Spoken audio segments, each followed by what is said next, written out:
Hello, my name is Benjamin Hart. I'm an American attorney and the Managing Director of Integrity Legal here in Bangkok, Thailand. As the title of this video suggests, we're discussing quarantine protocols in Thailand. Had a lot of correspondence on this, a lot of people wanting to know exactly what's going on here, and I am sorry we haven't made anything sooner than this, but candidly, frankly, it's been pretty fluid. I haven't really wanted...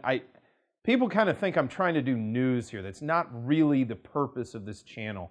What I'm trying to do is provide as much pertinent information as possible once we know, or have, know is sometimes the wrong word, but once we have a certain level of certainty regarding what the situation is, we try and get it out there. Now, there's some things that will happen rather quickly, and if we can, we'll try to get it out there fast. But the purpose of this channel is not really news per se, or news in the more traditional sense. We're not trying to scoop anyone with headlines or something out there, or with a story. We're more trying to do analysis and figure out where everything stands.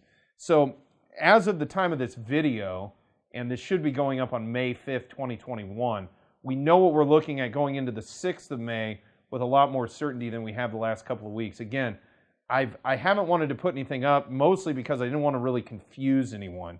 And the last couple of weeks, and we've been dealing with clients that are dealing with embassies and trying to get their certificates of entry issued, trying to get them onto planes, get them into Thailand. It has been, candidly, a rather harrowing experience.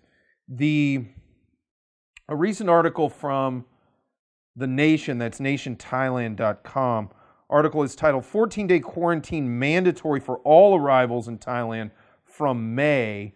Quoting directly, the Center for COVID-19 Situation Administration announced on Thursday that all arrivals from overseas will be required to complete their 14-day mandatory quarantine regardless of their vaccination status or nationality.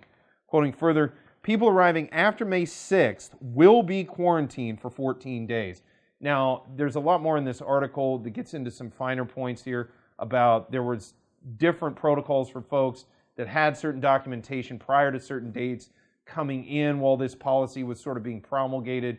That's sort of all irrelevant now, and we were dealing with that in a practical sense, and believe me, different cases kind of panned out differently, for lack of a better term, because of how, well, just the facts of those given cases.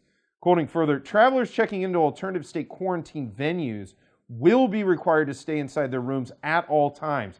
That's a very big difference from this kind of phased-in sort of easing of quarantine requirements that we've been talking about the last few months.